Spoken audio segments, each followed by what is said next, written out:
So I now have, this is what my Stop and Jot is going to look like so that you guys can see it. But what I have up here is it says Stop and Jot. So I literally just wrote Stop and Jot. And then I put the name of our story. So our story is Old Henry. And I underlined it because it's a book, so that does need to be underlined. And then I wrote part 1. This story is going to be 2 parts. So it's good to label it so that way you can tell when you're looking back, oh, was this Stop and Jot from part 1 or from part 2? And then what you're going to do is, let's pretend this is page 1 of your notebook. In the ELA section, I want you to divide the piece of paper in half. And then within each half, I want you to draw like this 4 little boxes. I almost think of them as like where I would put 4 sticky notes. So think about how easy it would be for me to just stick in a little Stop and Jot sticky note into those. And if you have sticky notes, you can write it on the little notes and just stick it into that box. But I do want you to aim for 4. So if you see, I literally just made a box and then made kind of like a T inside to give the box 4 smaller boxes. And so on one piece of paper, you should be able to divide it in half, make a box up top, and then make a box down below. It does not have to be perfect. You can see mine looks very okay. It's not totally even, but that's fine because not all your Stop and Jots are going to be long. So if you know that your thought is a long one, use the big box. If your thought's a little bit smaller, use the little box. And again, you can stick in your sticky notes if you have any at home. If not, you do not need them. You do not have to get them. Just simply write it in with a pencil. Okay. And on that note, we're going to get started with the book. Woohoo!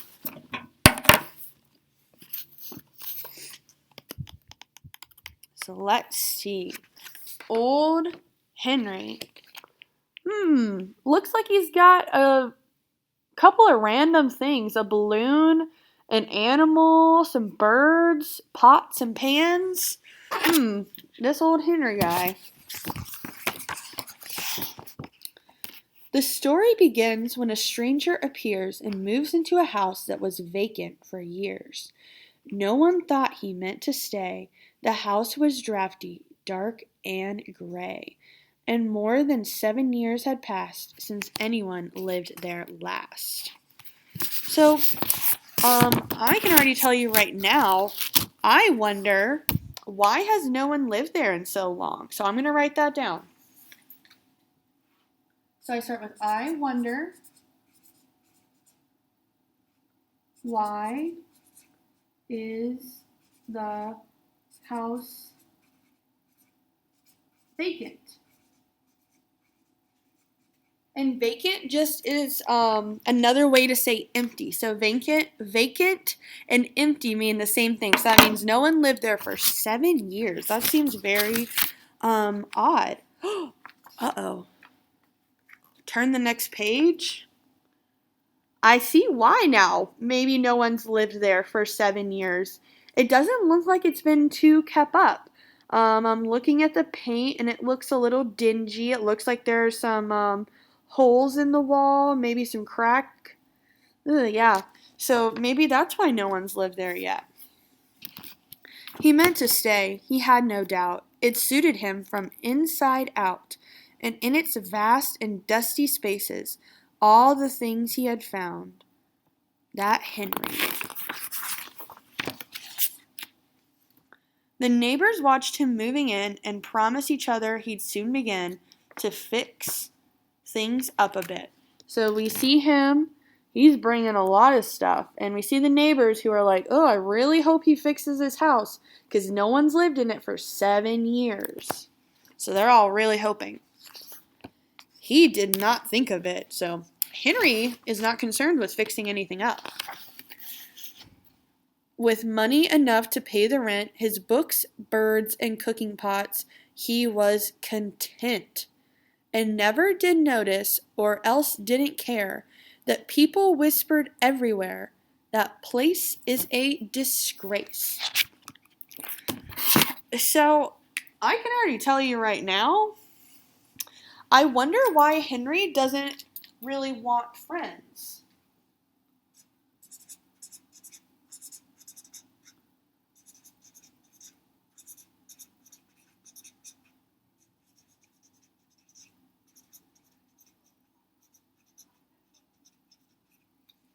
So, a lot of y'all during our morning meeting said that one of the reasons it's important to talk to each other and to come to our Zooms is to make friends, but Henry does not seem too concerned with making friends, I don't think.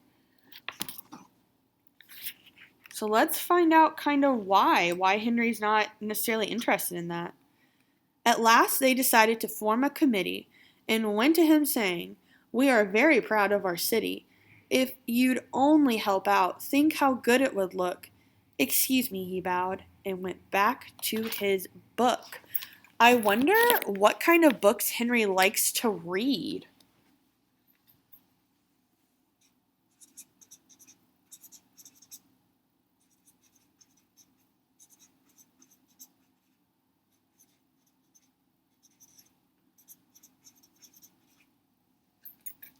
And then for my last one, I'm going to say I think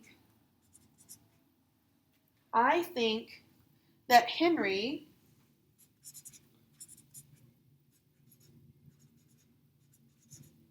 secretly wants friends.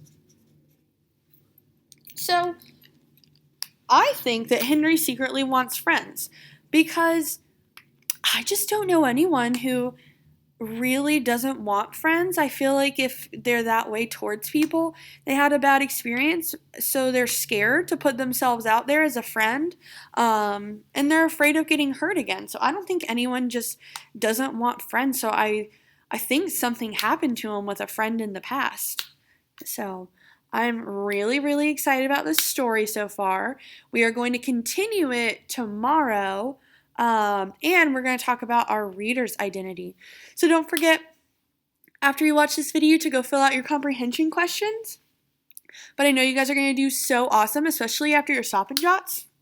And just remember, you can always come back and reread the book or listen to me with this recording. And I miss you. Good luck. I know you can do it. Try your best.